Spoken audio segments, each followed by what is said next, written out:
Something is making our cars uglier. And I'm not talking about the BMW design team, though they're not helping, are they? No, there's something else that's spoiling the looks of our cars, something that no one can escape from, and it affects all of us. It's the law. I'm Matt Watson, you're watching CarWow, and this is my list of the 10 ways which the law is making our cars uglier.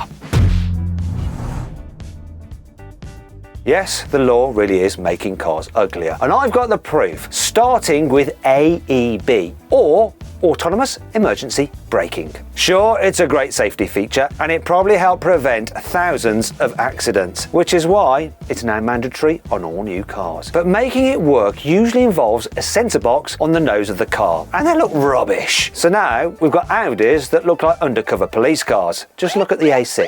And the Aston Martin DB12 looks like it has a split lip. And that brings me on to the fact that the worst thing about all this is that the most expensive cars look the worst. For instance, what's that in the grille of the Mercedes AMG S63?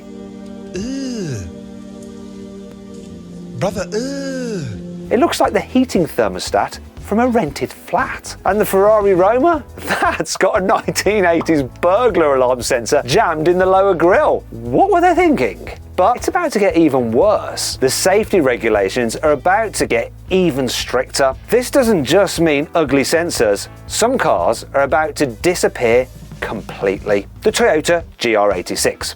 Gone by the end of this year. Why? Well, because Toyota can't afford to re-engineer the car to pass new updated regulations about advanced safety technology. So these rules aren't just making cars uglier, they're actually killing off some of the best looking cars too. Here's another one. Wheels. Specifically, the law that says wheels can't be exposed beyond the edge of the bodywork. So how do some car companies get around that? Not by making their cars a bit wider, that would be far too logical. Instead, they tack on these plastic spats. And I'm not talking about proper wheel arch extensions on sporty cars like on a Honda Civic Type R. I mean on normal stuff like the Honda CR-V and the Skoda Enyaq and the Polestar 2 and the Mini Countryman and the Volvo C40. The list goes on. All these everyday cars have sprouted a horrible little nubbin on the back arch, as if modern cars aren't already plastered with enough bits of plastic. Is that a Toyota, or have you bought a car by Tupperware?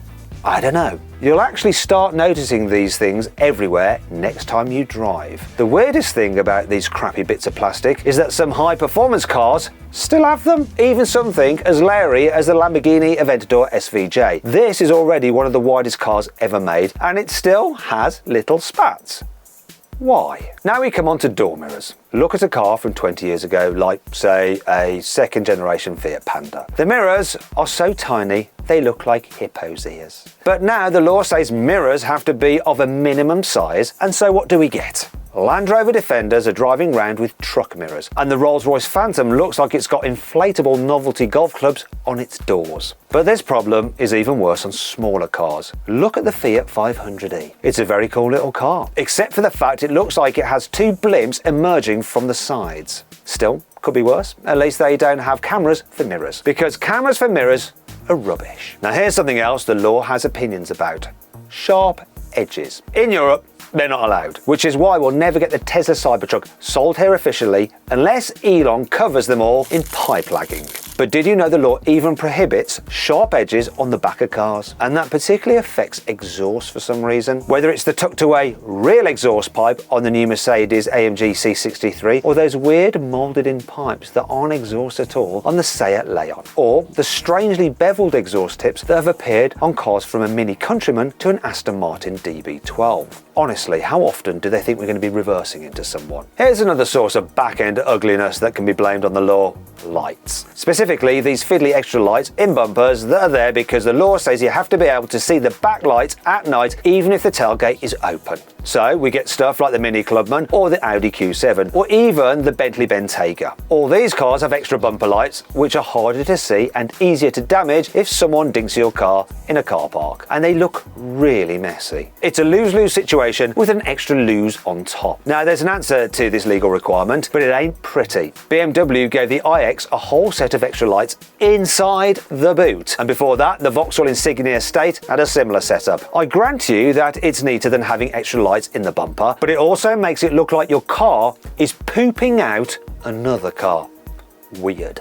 Okay, since we're talking about lights, here's something else that grinds my gears. Now, the law dictates that all cars have to have daytime running lights, but now that all cars have them, car makers are scrambling to make their DRLs more distinctive, and it's only going one way. Straight into the ugly tree. So, we've got the Kia Niro with lights that look like mystery symbols off a scientific calculator, and since Audi facelifted the Q8, it now has programmable DRLs. What is the point of that? What's more, the VW ID4 has a thin bright strip across the entire nose. It looks like you've nicked the ceiling light from your grand's kitchen. Let's stay round the front of the car for now, because here's another way in which the law is making cars uglier. Pedestrian impact rules. They say that there has to be a minimum gap between the skin of the car and the hard bits underneath, like the engine and the bulkheads. So what this means is the fronts of these cars look like they've been on an extra lard diet. And that's not all. Now cars also need a cavity between the nose and the hard metal radiator. You can see all this empty space when the light catches it. And people with some BMWs make it even worse by painting the cross members inside. Why are you drawing attention to this? It looks terrible. You might as well draw an arrow on your face if you got a spot. So what else is the law ruining? Grills. Though not directly. There's no actual law about grills, otherwise we could make those light-up ones on the Skoda Enyaq and the Rolls-Royce Ghost illegal. No. The law here is the one that's going to ban internal combustion cars in many countries by 2035. And car makers are already getting into a right tiz about how to hang on to their identities when all they make are EVs which don't actually require a grille. Apparently the answer is badly shaped fake grills. So you get this on the Audi SQ8 e-tron, and this horror on the Maybach EQS. And whatever the heck's going on here with the new Alfa Milano, or Junior, or whatever it's called this week. Blech.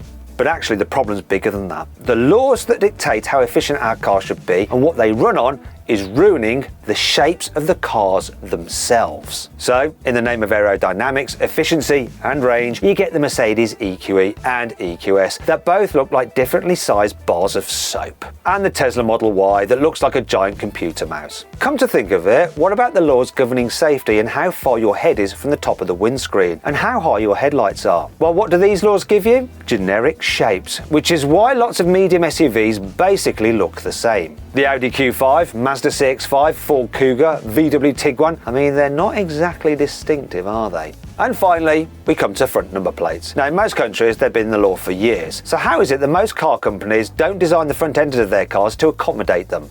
It's almost like they're surprised that they exist. It's as though they can't think of a place to put them that doesn't crash into some other design feature. BMW do it, Aston do it, Alfa design cars around tiny Italian plates and forget that everyone else's plates are bigger and look tacked on. In fairness, maybe this one is more the designer's fault, or maybe it's just another example of the law making cars uglier. There's a lot of it about.